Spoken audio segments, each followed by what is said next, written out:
G'day everyone, welcome back to Zero Access Footy, episode number 26. I am joined here by a incredibly happy Behm, otherwise known as the Premiership Quarter. I don't think I've referred to you as that in a good while, but we have a lot of news, and not even just over the week, just today. It has been a ridiculous start to the day. 2 hours and 15 minutes. It really has been a ridiculous couple of hours, not even a day. But we'll have a look first off at round 23, the second last round of the season. Damn, I wanted setting to start up with something else. Oh, you wanted to start with something else? Yeah. What were you wanting to start with? Doesn't matter. Let's go straight in. Okay, no worries. I can't First game. The sunglasses weren't a good choice. No, definitely But not. we've got the very first game of the weekend. Started off on the Friday night. Bombers at Marvel being defeated by the Saints by 2 points. You will have a lot to say about this one, mostly in the negative. I was very much starting Essendon chance in the fourth quarter to hope that they won. Yes, no, I do remember you mentioning this. So the reason, obviously, that you would wanted to lose this one was because it would have helped you with your draft pick. 100%. Very much so. You didn't lose, but No. you didn't win either, it feels like. You only beat them by 2 points. This was a side that really you should have probably comfortably beaten, but the fact that, new lights. The fact that you would only beat them by 2 points kind of really concerning, but honestly, it's so little of concern, this game, to the Saints' bigger picture now. It's hard to talk about this game negative for you guys. It's hard to talk about anything outside. That's resigned. Yeah, exactly. I know. We'll get into it. We'll get into the segment a bit more later on. But yeah, this is a fantastic moment for the St Kilda Football Club. Indeed. Knowing that you have kept him for 2 more years. I believe it was mentioned by someone he was going to be first $2 million man, but you had mentioned, or someone had, that it maybe for only a year, and then the next one will be a year and a half. But 2 years is probably the only concerning part about it. But realistically, when you've been just hoping that he's coming back around to the club, it's good that he's sticking around. Correct. It's just good that he's still here. Correct. So that is really all you have to say about that matchup. They had Rhys, who debuted for Essendon and did pretty all right. The Onion kicked his goal. Andy McGrath, 9 years after he got drafted, had a good game. That's all I could really say, to be honest. That's a positive. Well done. Yeah. Next up, a bit more of an impactful game, this one. Dockers being pumped by the Lions at Optus Stadium by 57 points. It gives you no confidence going into their game against the Dogs next week, which is going to be probably the biggest game when we look at the preview for round 24. But in terms of the game itself, the Lions just had their way with them almost from go to woe. There was like a small segment of play in the second quarter that I can remember where the Dockers looked like they could have closed in on the Lions, but they just got off to such a good start. Yeah. It was just, it looked like the Lions had full control the entire game. Anything that you can really add on from that? Because I don't think there's too much else to say other than this is disappointing.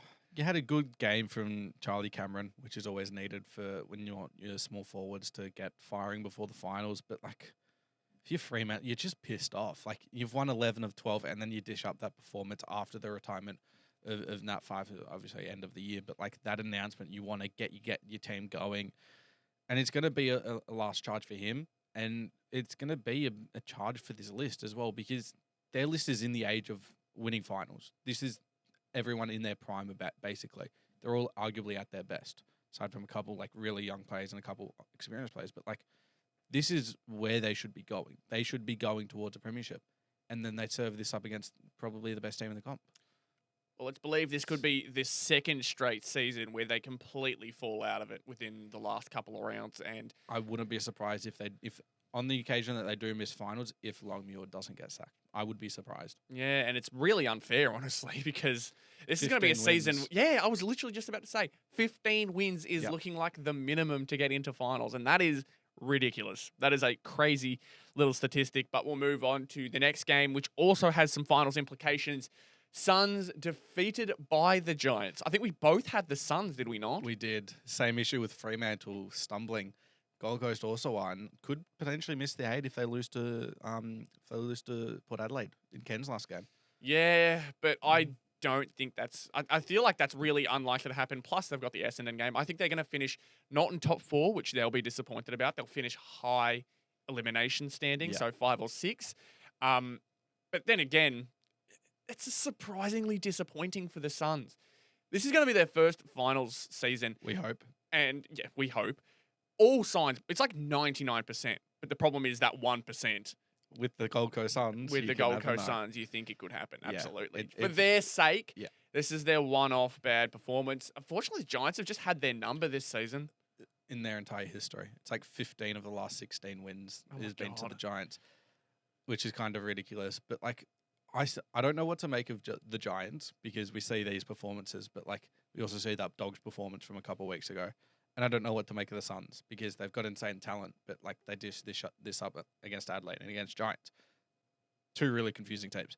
Mm-hmm. And I don't know what to make of them. Yeah, I think the only thing is we know that both these teams are finals capable. That's really the only confident thing we can say. It's just, will they both make finals? GWS, look, basically guaranteed now. Mm-hmm. Suns, basically guaranteed because they've got 2 games and instead of one like everyone else. Percentage that too, yeah. They both have percentage, which helps them both out now.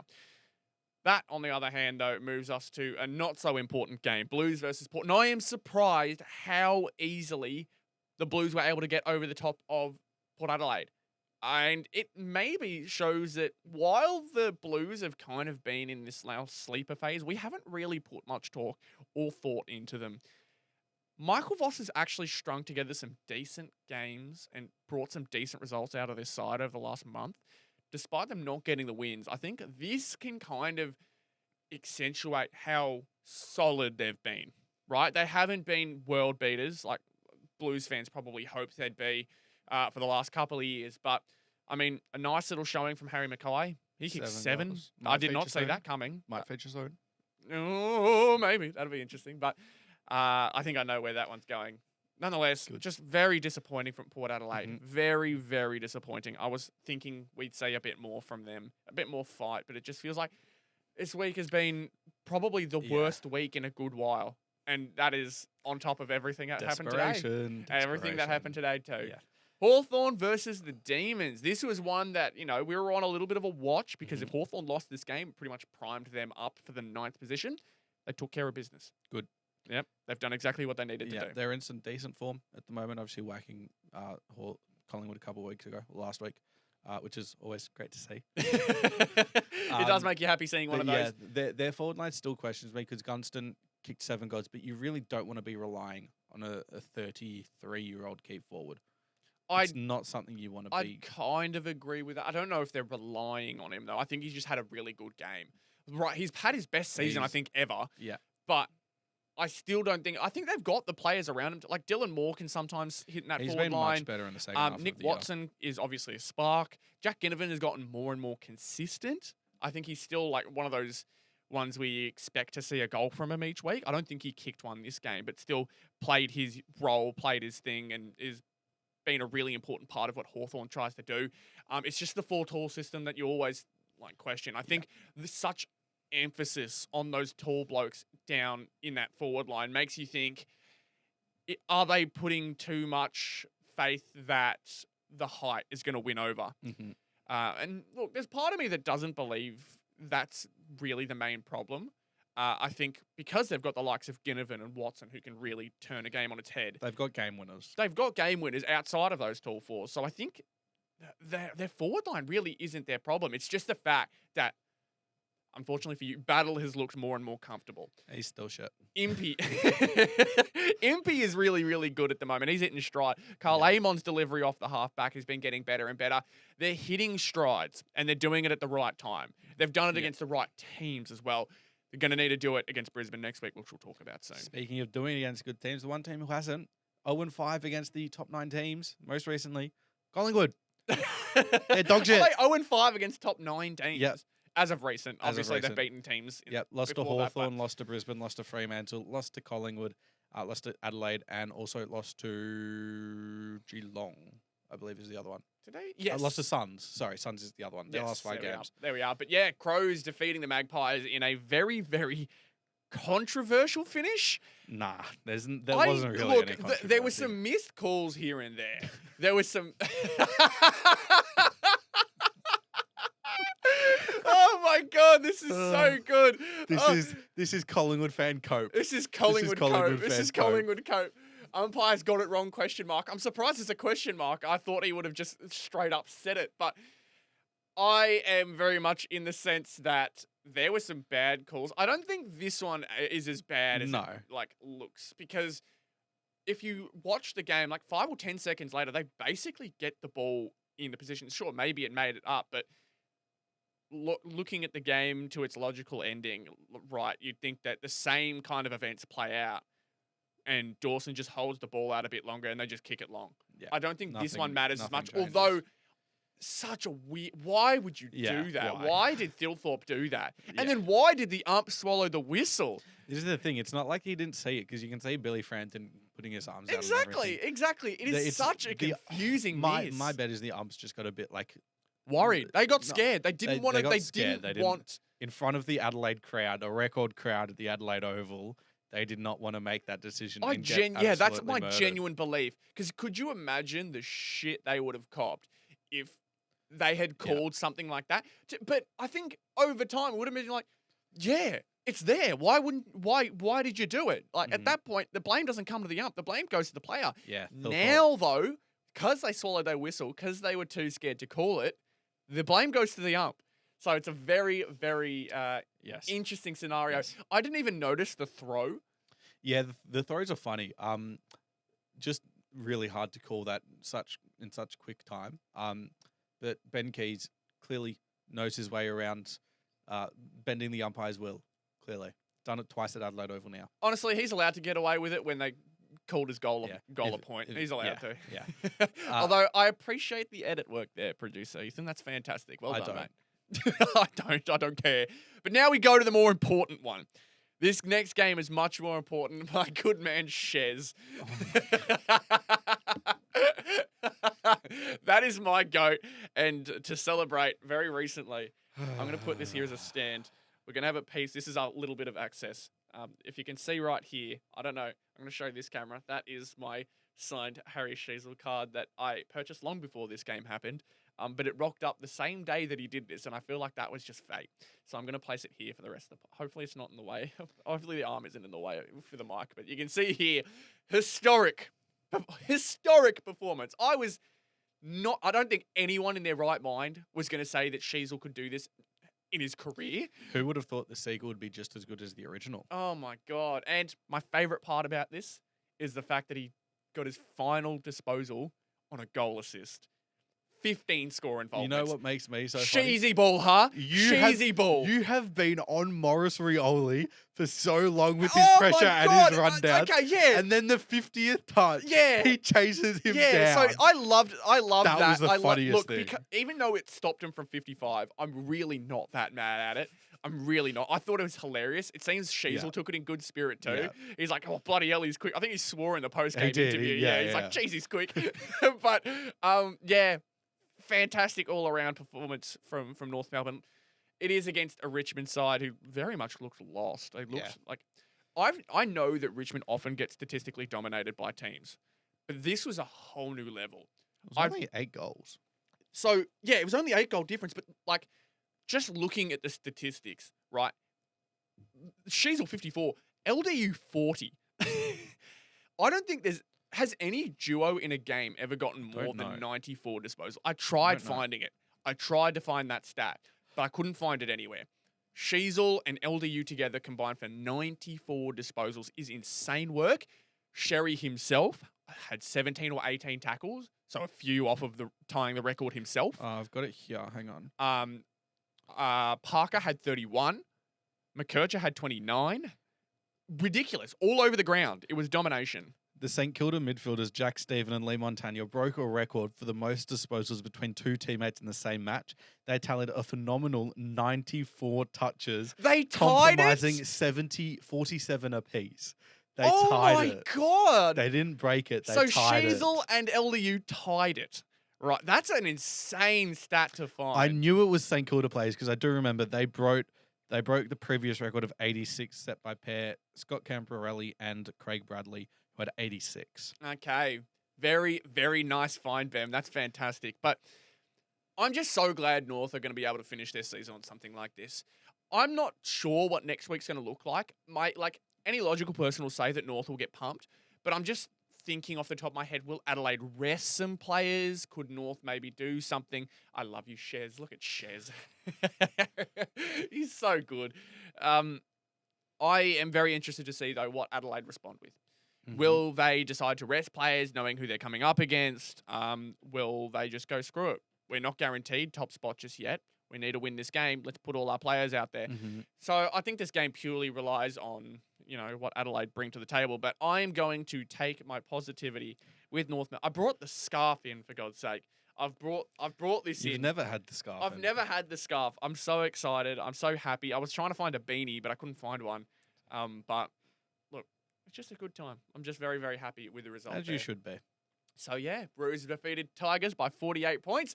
We then moved to the Swans being beaten by the Cats by 43. It was a lot closer than the final score kind of described. So I didn't get to see much of this game. Neither. Yeah, it looks like just another game that was kind of predictable, but you just hoped that the Swans could have picked them off to make things interesting. Bailey Smith's a superstar.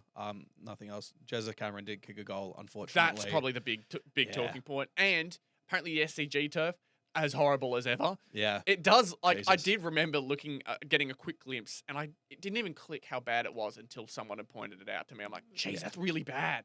That turf is awful. And it's not the first time they've had turf issues this year. Yeah, it really hasn't been. Turf toe. Everyone's got turf toe now. Everyone's looking out for it. But yeah, Cats doing what they should be doing. Mm-hmm. It's just unfortunate because Jezza still needs 21 for 100, and it's looking even unlikely for finals. Yeah, exactly. So unfortunate. It's all going to be up to how they play Richmond next week. Kicks 15. Week. Yeah, kick 15, then you can do it in finals. Or kicks 21. Screw it. We'll find out. Feed him the ball. That'd be fantastic. I would pay good money to see that happen. That would be ridiculous. We wanted to go to this game. It's looking more likely that Dogs Dockers is going to be the game that we want to go to. Yeah. So we'll see how that turns out. But final game, Dogs. Speaking of. Yes, good segues by all. Dogs defeating Eagles by 94 points. What do you mean? Never mind. Oh, what? Yeah, you want to fight about it? No. Square up, bro. Square up, bro. Nat's got nothing on 54. He is Mr. 54, by the way. That is his new nickname, Mr. 54. You call him by his full government name, Harry Mr. 54 Sheezel. I can find out what his middle name is right now. I don't really care. It was just a joke, mate. Let's just get stuck back into the stuff that matters. No one cares, except me, and everyone should. But Bulldogs defeating the Eagles by 94 points. We didn't think it'd go this way. It did go this way. But it did go this way. I'm pretty sure I had Bulldogs by 101. I tipped the Eagles. You tipped the Eagles by 1. I had the Eagles by 101. Yes, I remember. You had goaded me into tipping them because I wanted to see it happen, and it would have been funny. Yeah. But would have been a good tip. Realistically, this was always going to happen. Yes. It was just the hope that somehow it'd happen again like it did the previous year where the Dogs completely fumbled their finals chances right at the last hurdle. Yeah. So Dogs just do what they've been doing all year, just smacking on teams outside of the top 8 and outside of GWS. And then, we'll see whether the trend continues. Because what's interesting about that game, and I don't want to talk about it too much until we get to the preview, that Dockers-Dogs game, if they beat them, it's not a top 8 side. If they lose to them, it's a top 8 side. So it's like a double-edged sword. So if they Dockers, top 8, yeah. If they lose to them, right, then it's like, oh look, they completed the trend. But if they beat them, it'll be like, oh yeah, but they're out of the top 8. They bucked the trend. Yeah, exactly. They're in a lose situation. But oh well, who cares? It's the Dogs. Exactly. They should be much higher than 8th. Yes. Let's though look at Macca's Man of the Week. Got a few nice ones here and there. Could be a little predictable. We'll have to wait and see. Nonetheless, we're gonna have a look at one vote. I gave it to Jack Gunston. Fair. 7 goals in a game that they probably should have won pretty convincingly as they did. But 7 goals, it's a fantastic performance. 7 goals, 4. So it could have been a big bag. Also breaks his most goals in a season ever. So yes, no, I remember hearing about that. Mazel tov to you, Jack. Look at you adding your little touch. Well done, mate. Put your glasses on. I reckon that kind of suits your personality a bit better. There you go. Yeah, mazel tov, Jack Gaston, yeah, man. I gave 2 votes to Harry Mackay Okay. because I was just shocked to see it. I just didn't think Harry Mackay had that in his locker anymore. You know who should have got it? Francis Evans. Francis Evans, He is a superstar. just a goat, that man. I just remember making fun of him earlier in the year because I'm like, the most random bloke in the league felt like Francis Evans. And then that week he kicked 4. I'm like, what the hell? Where did love this Frank. come from? We love Frank the Well Tank. done, Francis Evans, for proving me wrong. Shut me up real good. And then 3 votes. I mean, come on. Jeez. It's the Shoes. It's our boy Shez. We love him very much. We love him very much. You have to. More than Naz as well. Nope. No, it's Not got to be more happening. than Naz. Not happening. We got to be more than Naz. Nope. Has to be. Nope. Macca's Donkey of the Week will be you if it isn't. Fair. But our Macca's Donkey of the Week, we have the graphic. I forgot that we have the graphic. I love that The photo. graphic's so good, bro. I love that photo It's so much. good. I mentioned it earlier. Donkey of the Week is both Riley Thilthorpe and the ump who didn't give a penalty away to it. Yeah, we're not slandering the umpires here on this channel. We're slandering. We don't wanna get- slandering Collingwood. We don't want to get threatened with being sued. Wait, is that a thing? Yeah. What happened? Daisy, Thomas, Luke Hodge, and Oh Kane yeah, Corns. but people care about what they say. They don't care about us. They might. What are we going to do? We're going to cause an uprising against the umpires, are we? We Oh. don't have that. We have zero access. No one cares. Actually, we have access to the shares. That is literal. That is writing that shares is put on this card, by the way. This is money. This is big money. Just pointing it out there. Oh man, it's such a cool card. Okay, let's move on from this man. My Northie instincts are kicking out, boys. We are comparing your North, unfortunately, to the Brisbane side of the mid-2010s, Mhm. who were absolutely disgraceful for a long time, but not as disgraceful as you guys have been Thank you. since 2019. I appreciate that. Let me just get up the comparison right here.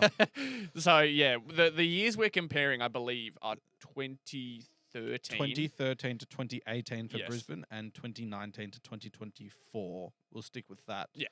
for North Melbourne. We have Brisbane finishing 12th in 2013 and North Melbourne also finishing 12th in 2019. Same. Losses by 60 plus, 3 to Brisbane, 1 to North Melbourne, and conceding 108 times for Brisbane, just the 5 for North Melbourne. So not absolutely deplorable. Yes, we weren't awful. I think we were like Congratulations. 10th or 12th at some point. Yeah, 12th. That's right. You said 12th. Yeah, 12th. 2014, Brisbane finished 15th, so took a fair gap down. Ended up losing by 66 plus times and allowed teams to score 111 times. North Melbourne finished 17th. This was the COVID season, so I shortened it to 48 plus losses. They had 5 times. Scoring 75 plus happened 7 times, but also there were only 17 games. So take that for what you will. 2015, 17th for Brisbane. Had 7 plus losses by 60 and 13 times allowed 100. North finished 18th. Allowed it only 2 times where you lost by 60 plus, which is kind of crazy. When you first showed me that, I had to double check it Yeah. because I'm like, really? Yeah. We were pretty bad that season. Yeah. And you only allowed teams to score 100 plus times 6 times, Yeah. which is crazy. But then we get to 2016. Brisbane finished 17th. 10 plus losses by 60 and allowed 100 plus 18. And this is the exact comparison, one that I am really proud for finding. 2022, 18th, losses by 60 plus 8, allowing teams to score 100 plus 17 times. Thank you. Yeah, no, I appreciate you pointing all our tragedy out. 2017, finished 18th, also similar. 5 plus losses by 60, 17 times, scoring 100 plus by opponents. 2023, 17th, losses by 60 plus 5, 12 times, scoring 100 plus. And then last year, compared to 2018, Brisbane took that jump up because they brought in external talent. You guys definitely didn't because no one wants to go to North Melbourne. Thank you. I appreciate all the strays we're getting in this one. All good. You lost by... We've got the shares. It doesn't matter. They lost by 60 once and allowed 10 teams to score 100 plus. You guys finished 17th, 6 losses of 60 plus, and 18 times you let teams score 100 points. Mm-hmm. From a Clarko defense, mind you. Yep. Shit list build. shit everything, shit drafting. You guys suck. Let's leave it at that. Yes, but I'd like to ask, what's the difference? Because here we're comparing the two, Mhm. right? Obviously, we're comparing them in their Yes. worst possible times. But one of the things I want to point out within this is that the Brisbane Lions saw gradual growth with their percentage, right? They saw it did. grow slowly but surely until the point where they brought that external talent in and then they exploded. They went from 5 wins to 16 wins. I remember that stat. So obviously that external talent helped out, but it clearly something clicked as a group. How many wins have you got this year? We've got 5. So obviously there's the potential that they just burst out. But this is kind of what I wanted to point out. Mm-hmm. Why could Brisbane burst and why Yep. why North probably won't burst at that point? There were 2 main reasons in Brisbane's recruiting that they were able to jump so significantly, and that was they recruited experienced players who have won a lot of things, and they were able to recruit players in their prime, and were going to help with that new flag push. And who were those players? So they recruited Luke Hodge and Grant Birchall from Hawthorn's premiership era. Obviously, Chris Fagan was a huge centerpiece in that, and they took him along. And then their high-end talent that they brought in, you remember Lockie Neal, Charlie Cameron, and Joe Danaher, 3 straight years, 2017 off-season, 18 off-season, 19 off-season, or 18, 19, and then 2020 off-season. So for them, those are huge bulls. They also brought in other talents that were on the outer and were able to turn into really good players. You think Lincoln McCarthy, heaps of injury issues at Geelong, was able to get all that sorted at Brisbane, turned into a fantastic player and small forward kicking goals for fun. And also Callum Archie wasn't doing much at Gold Coast, went to Brisbane and has now become one of their most crucial role players who just performs in finals. Remember his finals campaign last year was arguably their most consistent player across all 4 finals. That is what they have done. What you guys have done is you've brought in some experienced players. You remember Caleb Daniel came in, Jack Darling, Luke Parker. Those were your 3 you brought in. Where you guys need to go to be able to do what a Brisbane did is recruit those high-end talents. That's where my big problem with the comparison comes in, because I just don't see North having the pulling power. Right, Brisbane can offer the fact that they're the big club in Queen. don't take your glasses off like you've made a point. Brisbane can offer that lifestyle. Obviously, so can Gold Coast, but Brisbane have the history. Plus, they've got the talent now. They had the things to bring up. They brought in those premiership players, right? As much as I love Luke Parker and as helpful as I think Darling and Daniel have been, right? Luke Hodge and Grant Birchall are a different type of premiership. They had dynasty experience. So they know what it takes for prolonged success. That Brisbane are if it wasn't for them losing grand finals and choking in some finals, they could absolutely have been a dynasty. They've only got the one so far. They could have had multiple. I think the problem for North is that they're competing with all these Victorian clubs. They have to find a different way. They have to find a different way to be a destination club. And I think that's what frustrates me the most is all roads to me lead to the draft. They just need to draft so much better. I love the fact that Cooper Trembath has kind of cemented a spot in this team for himself. You can't drop him. Well, definitely can't drop him now. 2 games straight, his first 2 games with 3 goals. That's a fantastic start. That's something to build off of. Geordie Payne's kicked a goal in each of his first 2 games. Again, the asterisk is that it's against Richmond. But at the same time, they both did it against GWS as well. Like, there's definitely positives within those blokes. And I think they need to keep trying to look to expand their key role players. So I think the Lincoln McCarthy avenue, right? Bringing McCarthy, in Archie, those sort of players. bringing in outers from other clubs.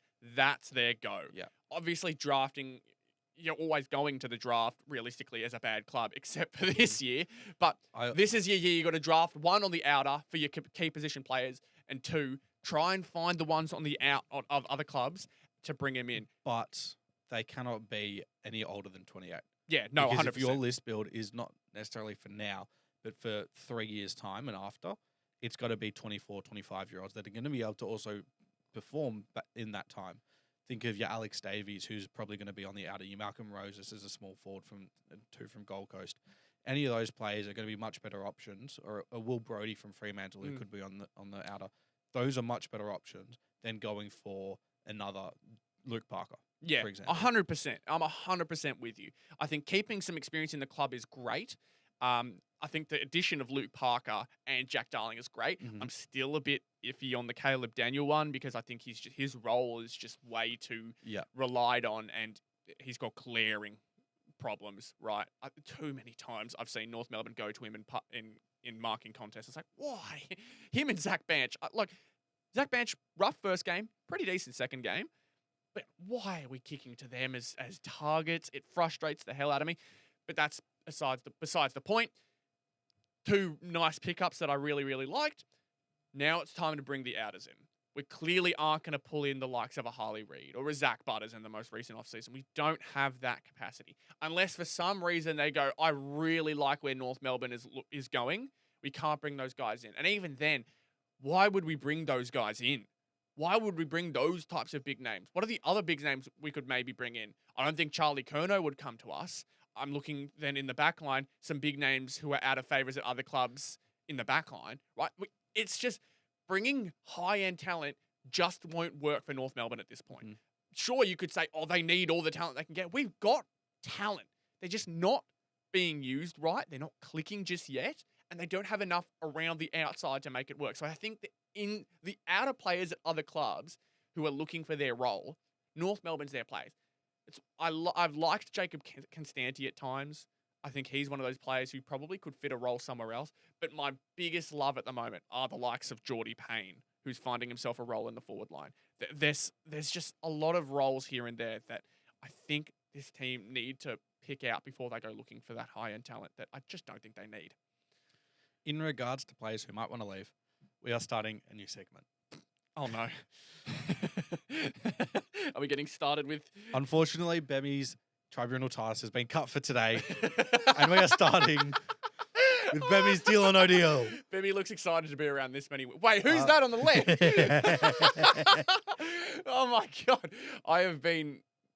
Sacked off. I've been improved. Look at me. Hey, yo. Hey, yo. Hey, yo. Not wrong. I really hope this is still a joke. I really hope.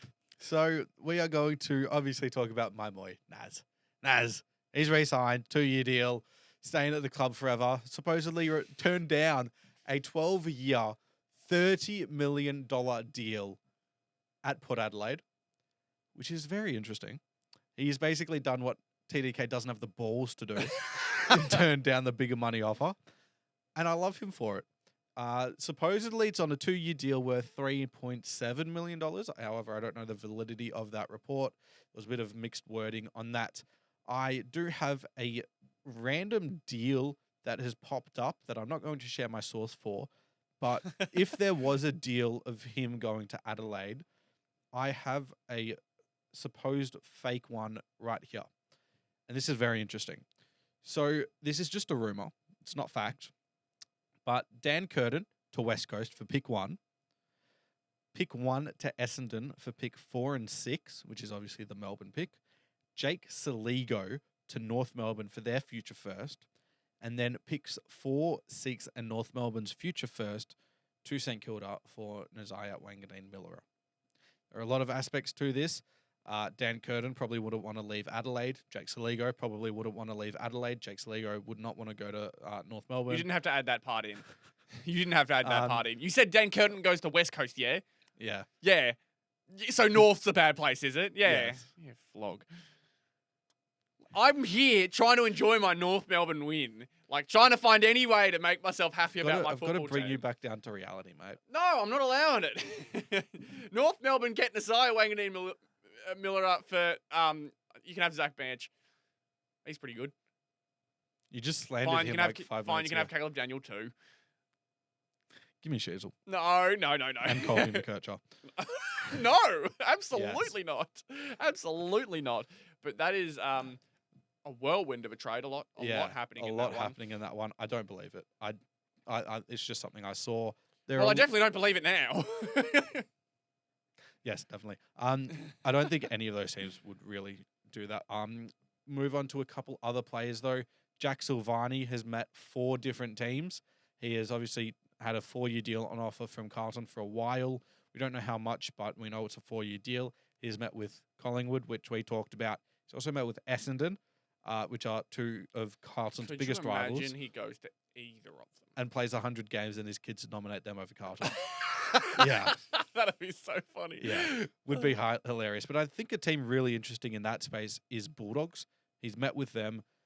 The Dogs would turn him into something. You just know they would. A backline of Lobb, Silvani, and O'Donnell, I think, would be fantastic, and would also open up the door for Jed Buslinger to leave, which I think he should, because he's getting games now, but you know that he's not a permanent look. Yeah, that is one that was really interesting because there's been a lot of talk about that, specifically the Craig McRae meeting, but you know, there's a lot for him to make up his mind with. I don't think there's any issue with money. It wouldn't be too different at any club. It's more so where he sees as a winning culture. I've heard a lot of Carlton fans say, if he's taking a look, he's not invested. We don't want non-invested players, so get rid of him. You can't do that with Silvani. Yeah, no way you can do that with Silvani. A bit ridiculous. Dane Zorko signed a 1-year deal, so he stays for another year. Probably will eventually get replaced, I would assume, by one of the new Brisbane academies because they've got about 3,000. So many of them. So Queensland's living good for a good while in terms of AFL. They've got the Gold Coast Academy and the Brisbane Nepo babies. Yeah. Oh, did you see Brisbane's 22 under 22 list? 4 out of their 5 were either father, sons, or academy players. Just have better kids, really. We've got Naz. It doesn't matter. Just have better kids, really. Wild. Absolutely wild. Wild statement, huh? Completely You're wild. taking it the wrong way, mate. That's disgusting. Okay. We'll move. we'll switch to the Saints players that got reported by Michelangelo Rucci last week on a Monday. Yippee. Nice. The graphics there were 5 players that he reported were uneasy with the situation there. Callum Wilkie, Jack Steele, Rowan Marshall, Naz and Windy. Given what's happened with Naz, we know he's completely talking bullshit. He's employed by the Port Adelaide Football Club, so obviously he's going to be a media piece for them. Just wants to create more hate on the St Kilda Football Club in the media. Callum Wilkie news was sort of quietened down by Ross when he went on Footy Classified. Obviously, we're bringing in Leka Lear at about $750K a year on a 4-year deal from GWS. That's basically confirmed. And there were reports he was uneasy about that and he thought he should be paid more. Chances are we'll renegotiate a deal, maybe a 1 or 2 year extension. He gets more money. Happy for everyone. Rowan Marshall, a lot of trade interest with him. Jack Steele, very same. And then the last one, Marcus Wintega, is the most interesting to me. There have been reports North Melbourne, Essendon, and Melbourne were all interested in him, as well as GWS. I don't know how much the GWS rumours were true, but I don't know why he would go to any of those 3 clubs over St Kilda. They're all just as bad, if not worse. So not North. They got Sheezel.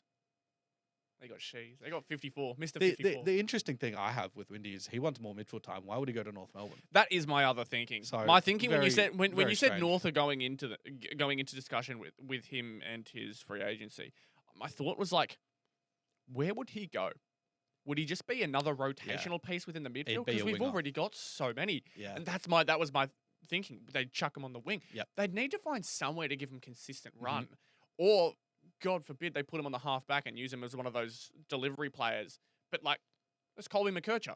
At the moment, at the very least. I don't imagine with kind of his build and the way he plays that he'd get too much midfield time because he's just not built and strong enough to get stuck in there. So Windy in there would be interesting. And what were the other clubs again? Essendon and Melbourne. Yeah. Yeah, it's all kind of under the same umbrella of all teams that are kind of struggling. They'd probably all find a way to chuck him in there. Yeah. And Windy's been playing some really, really decent footy as of late, or at least getting his hands on the football. So I think his value's going up at the very least. His value's going up, but he's not a midfielder, and he's pretty much locked down a half-back wing role more so than an inside midfielder. A few others. Oscar Allen's pretty much locked into going to Brisbane. The only debate now, the only debate now is whether it is band 1 or band 2. I do believe it's going to be band 1 because I think he's loyal enough to the point where he'd stay if it wasn't band 1. The other one is Sam Draper. There's been a lot of interest from both Adelaide and Brisbane. Adelaide re-signed Riley O'Brien. However, I have heard some things saying that there's still a chance they're going for Draper. More likely, it is Brisbane. Obviously, Oscar McInerney has had severe back issues, and Darcy Fort isn't a long-term answer. So they've got that interest there. Somehow people are saying a band 1 compensation pick as well. I don't see that happening whatsoever. I think that's ridiculous money to pay Sam Draper when he hasn't proven anything. Yeah, but I always go back to Ben Mackay and what North got for him. Yes, true. You guys suck. Yeah, thanks for bringing that up again. But yeah, the main point about that one just being, Oscar Allen, it's pretty much confirmed that he's gone. Yeah. It's the whole West Coast topic is something that I'd love to talk about more. We're not going to do so today, but where he go, I think with him going to Brisbane, right? Who on the Brisbane side would be the outer? Because my first thought was like, oh my God, Eric Hipwood may be out. Well, he just they'll go with Logan Morris over him. Yeah, well, the interesting thing is it could be a forward mix of Hipwood, Allen, and Morris. However, they're very confident in having a backup rock, hence the Henry Smith, Sam Day, McInerney, and Ford combination alongside Hipwood and Morris. None of those three in Hipwood, Allen, and Morris can play backup rock. That'd be very interesting. Maybe Hipwood becomes a trade piece and they go for someone else. I think Hipwood could really interesting. Could really be like looking at a potential new North destination. Oh, Jesus Christ. Yeah, you got your Joe Danaher. There you are, left-footed key forward. There you are. Oh, fantastic. That's great to see. There are a few more. Liam Ryan has had some rumours from Melbourne clubs as he could potentially be on the outer. Anything else? Oh, yes, Adelaide tabled a offer to Callum Archie, which is very interesting. They're going after for another one of those, basically trying to do what Brisbane did to Callum Archie. Yeah. Which is very, very funny. He's been around the block before. He knows what's happening. Yeah, basically. I don't think there's much else to talk about, surprisingly. I'm sure there'll be more and more that comes around. Darcy Cameron's re-signed on a 4-year deal at Collingwood till 2029. There are a few reports at Collingwood, actually, about players not getting offers and not being happy about that, which are Jamie Elliott, Brodie Myercheck, and a couple others. Collingwood look to potentially be going for others over their own, and you've got to protect your own backyard first. Very interesting for that. Aside from there, not too much. Melbourne obviously going to have a lot of things to talk about this off-season, same as you guys, to try get good. Lots and lots of stuff going to happen this off-season, I reckon. Yeah, fantastic. And there'll be more news, as always. Always. With Behm's new podcast segment, Behm's Deal or No Deal. I really make this one go well. All right, do we want to go through this next one? Because I am not confident talking about this one without having true facts. Yeah, let's do it. Whatever. Jamarra Ugle-Hagan in the news once again has been involved in a shooting, non-lethal, outside a nightclub somewhere. Don't remember where. The report it was Hotel something or other. Hold on.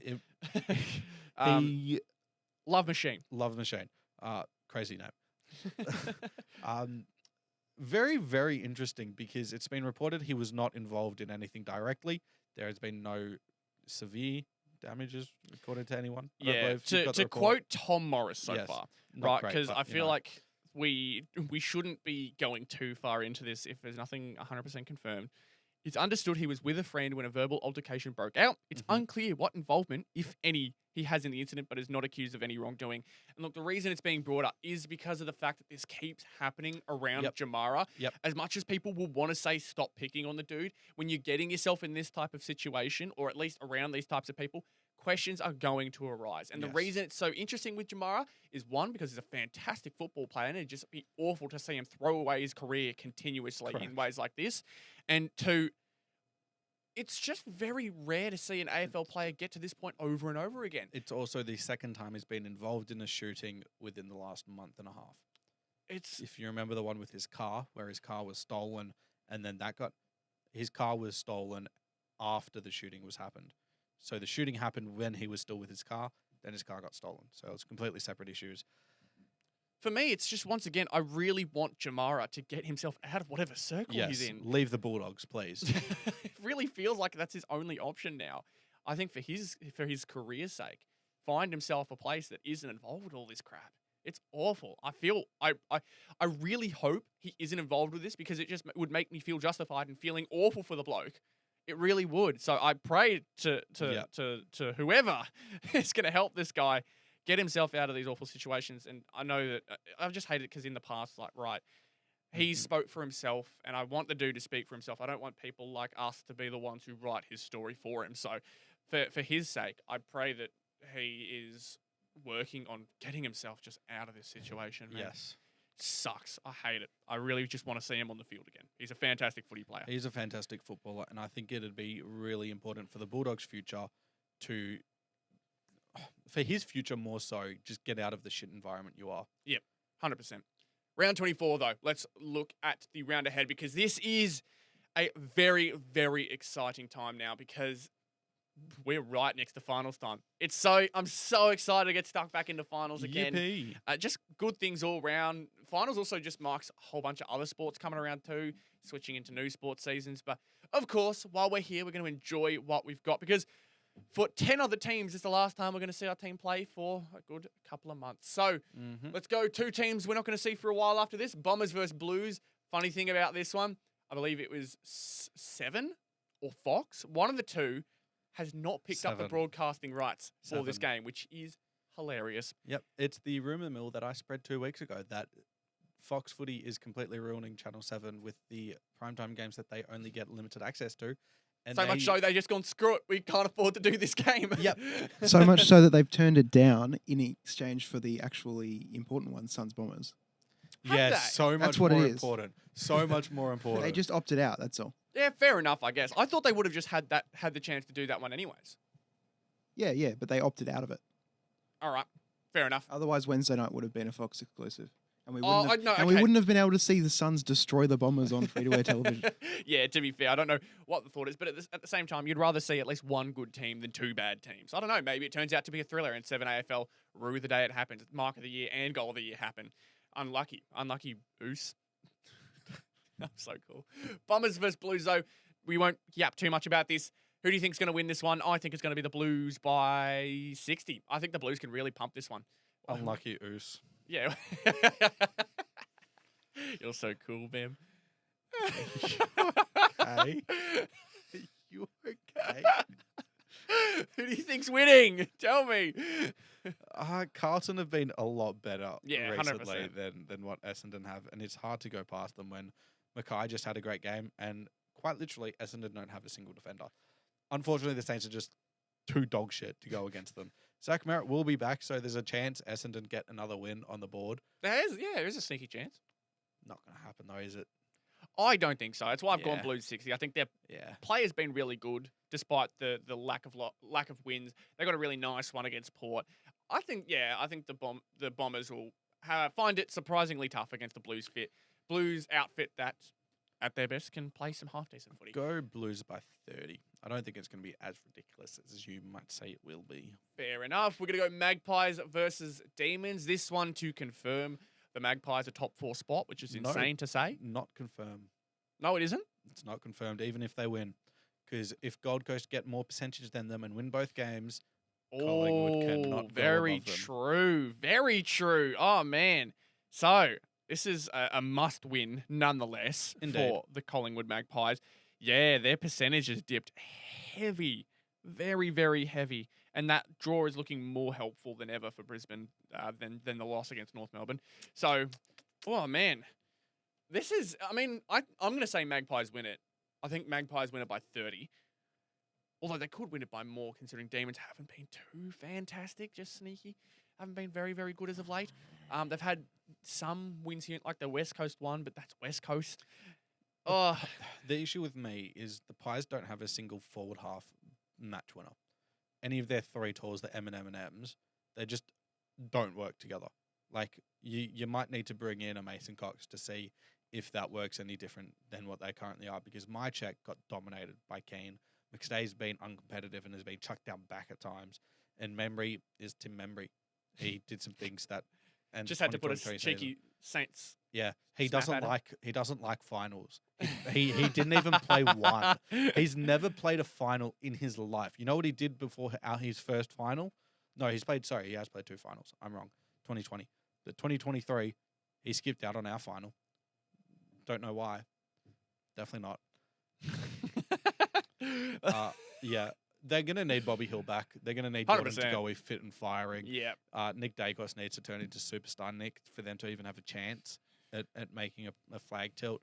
Mm-hmm. Their backline still holds up very well. I thought Frampton was much better, more was attacking the ball at least and wasn't tapping the ball. They're just not playing the usual football that we saw from the first half of the season from Collingwood, where it's just everyone's clicking. The structure is fantastic. Yeah. If they lose this game, I'm just having a look at the ladder here. GWS will most likely go above them. Either Freo or the Dogs will go above them. So we could see them drop all the way to 6th, which would be unreal to have. I mean, they'd have a home final still, but it'd be an elimination, and there's a dead set chance they lose that elimination. Would love to say that. My only thinking is like maybe Collingwood home advantage could get them over the line in Elim, but it's just Collingwood would obviously much rather not have to fight for their life every single game, and that's just not what we expected from them when they were 10 points ahead of everyone else. So it's just a crazy perspective to look at.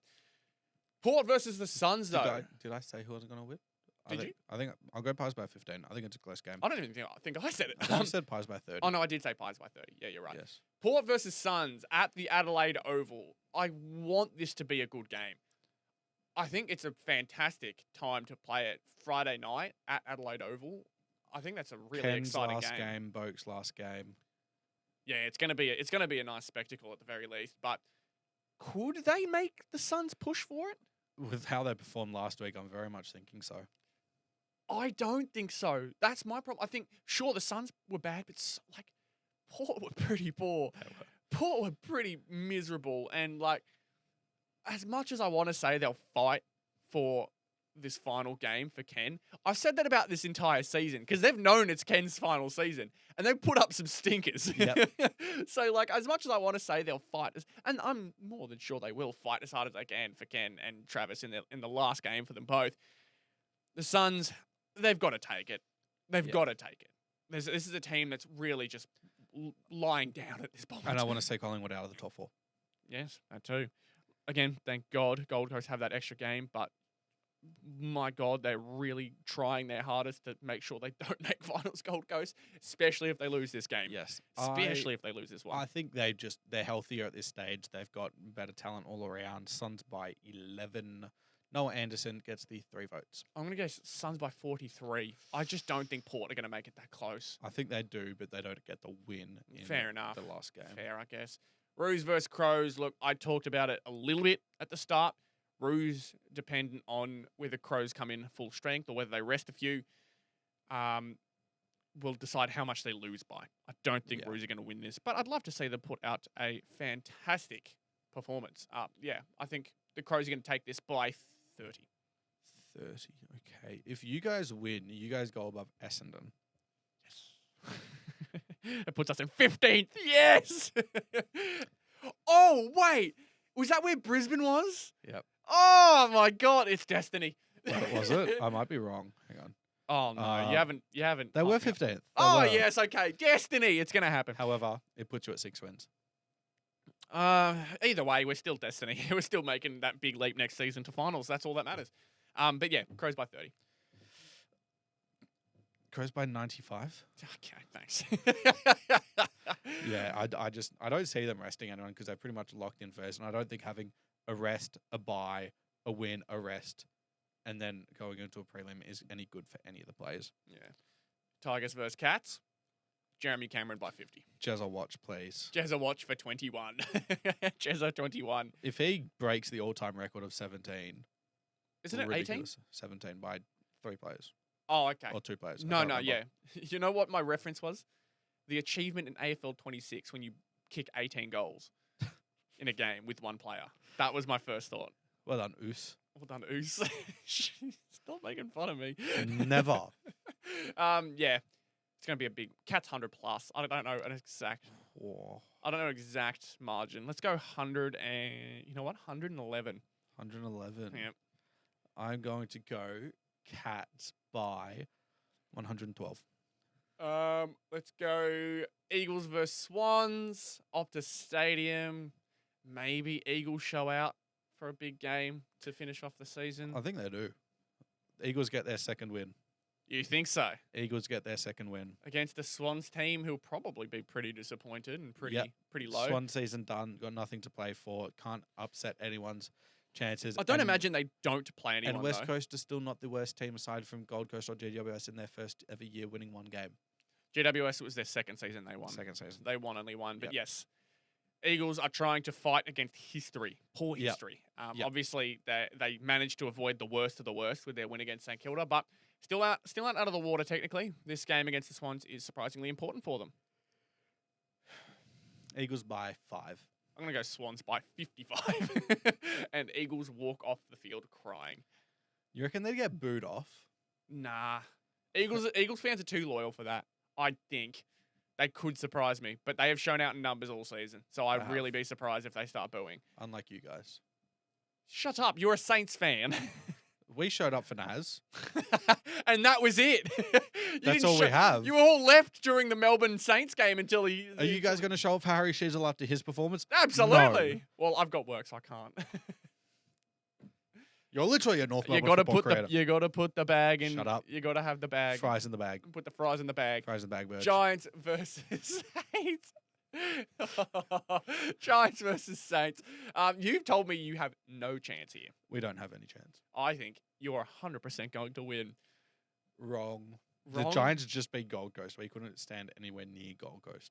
Yeah, but Giants will do their usual Giants thing at NG Stadium If where they play do, really that's below average. ridiculous. That Yeah, would be A crazy. rejuvenized Saints player base with Nas re-signing for 2 years. I think we're all too busy on the beers during the week as a Naz signing. I'm going to Honestly. say Saints pull off the miracle.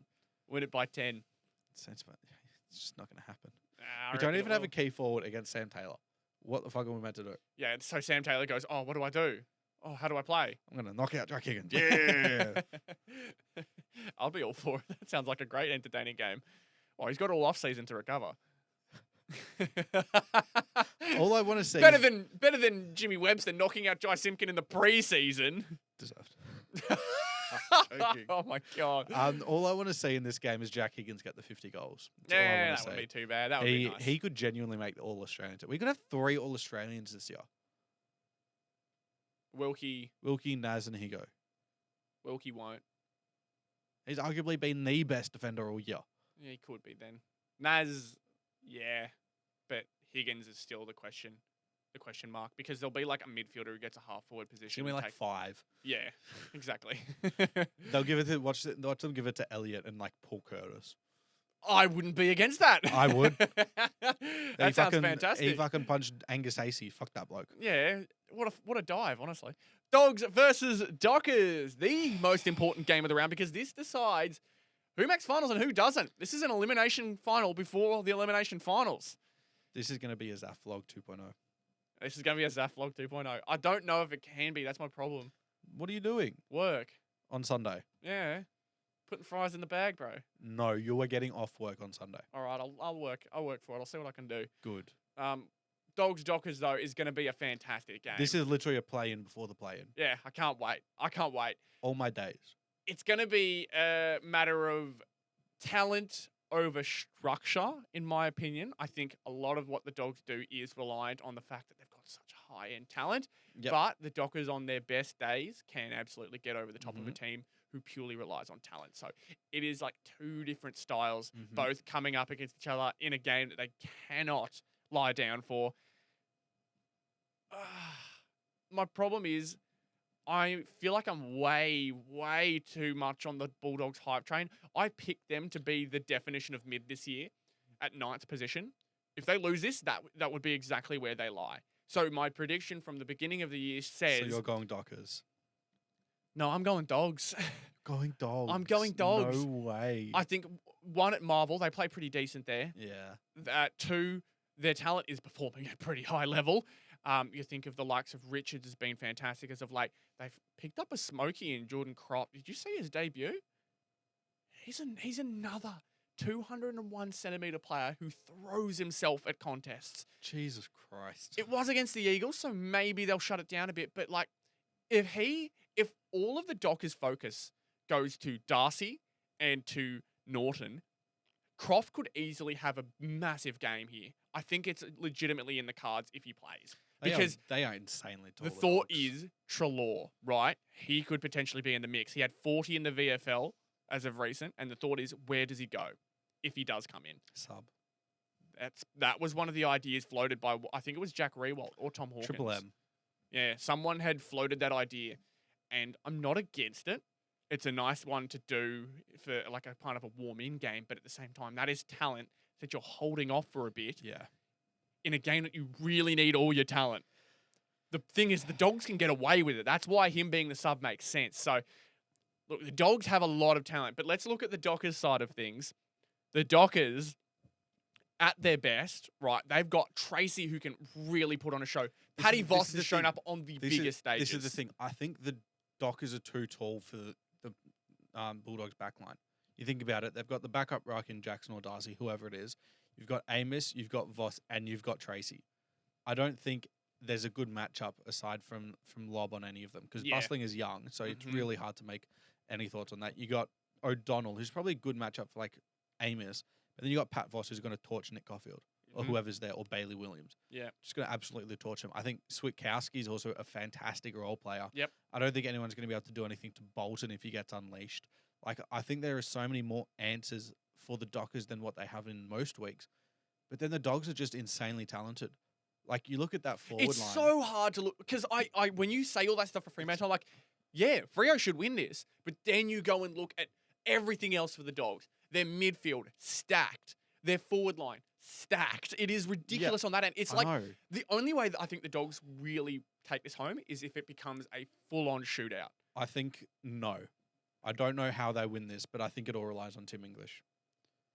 Okay. He's got a big task. He's got a very big task. He's got the two rucks that he's gone forward a lot as well in the back half of the season to a lot of success as well. If he's able to do that against these two rucks, it's going to be really interesting to see the balance of that because that basically nullifies everything the Dockers wanted with their two rucks. Yeah. And that brings into question what we talked about a lot. I just don't know who to tip. I think I'm going Dogs, but there are just so many things in this game. I think we very much could be wrong, but it's just so hard to look past what the Dogs have. It's ridiculous how talented they are. And I'm going Dogs by 1 because I want it to be a fantastic game. I think I'm going Dogs, but I feel like if the Dogs are going to win, they're going to win by 40. Yeah, you do have that feeling, don't you? I just think that if they're going to do it, if they win, they'll blow them out of the water. Yeah. It'll be like their backline struggles tremendously. It'll be close for 3 weeks, and then they'll just for 3 quarters, and then they'll just go bang, and the Dockers just aren't able to have an answer. Yeah, I just think, it could be such a good game though. It really could, but we'll finish there. How much? We got one more. Yeah, I know. I'm more saying, how much do you think the Dogs are going to win by? I think by 40. Dogs by 40. Yep. Sunday night at the G, another important one. Lions versus... Oh, sorry, the Gabba. I saw G and I thought the G. Lions versus Hawks. This one is also very important. I think they are just about safe, but to stop any confusion, to stop any idea of it happening, the Hawks need to win this game. Mm-hmm. It's going to take a lot. I thought that these guys would be the ones on the out coming into the finals. I thought they would be the ones sitting at 9th last week. It just does not look like that's happening now. They beat Melbourne and they beat Fremantle had a big loss. So they lose percentage and Hawks are still up there. When we talked about it with 3 rounds to go, they needed to win 2 and were able to lose 1. They won 2. Yeah. And that was really important for them. Absolutely. I think they're very, very safe. Yeah, they're like, 14 percentage points ahead of Fremantle? They're basically confirmed. Yeah. But to make it a little bit sweeter, if they beat Brisbane, top 4. Yeah. It's on, but I don't think they do it. I think the Lions are pretty comfortable in this one, even with their history at the Gabba so far this year. I made the call way too early. Hawks were the first top 4 confirmed side in the AFL. You did. They have been outside of the top 4 for quite some time. They have. But they could pip it. They could. In the last week. In the second last game. And I'm calling it. Hawks are going to beat the Lions, kick the Lions out of the top 4. But, of course, that doesn't mean the Lions are one to scoff at as this season comes to an end. Because the Lions, of course, I think they'll make it close, as good teams usually do. But it could be a Melbourne situation where they lead the game for the most time and then lose it towards the end, like you had said for the Dogs game. There's no Hipwood. No Hipwood. No Neil. Yeah, I mean, the Neil one, obviously, but does the Hipwood really matter too much? The Hawks' backline's very strong. It is at the moment, but they have Josh Battle. True. Lions win. What do you mean Lions win? You mean Hawks win? No, Lions win. Oh, yeah, Lions win. Yeah, true. No, you're Nuffy. right. I'm a bit of a nuffy for that one. You are. I'm going Hawks, though. I'm going to go Hawks. Yeah, I'm going Hawks. Let's do it. You had to hype yourself up 3 times. Going Hawks.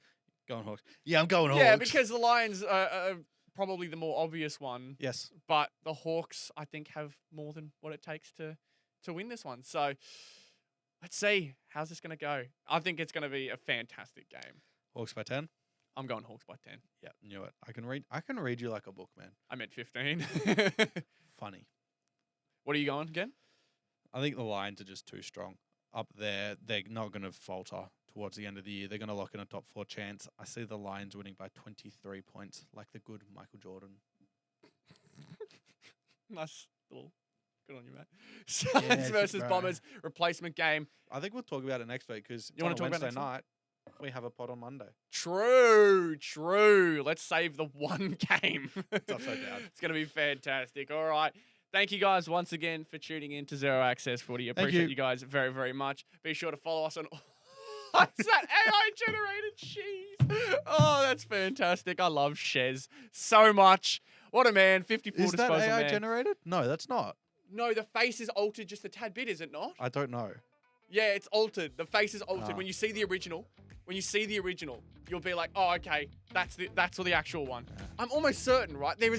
He showed me a deep fake or like an altered version of it that made me think that was it. But that's ranting aside. Thank you guys so much for tuning in once again. Leave a like, subscribe, follow us on all our social media platforms. I'll see you all in the next one. Thank you once again, Ben. Goodbye. See you later.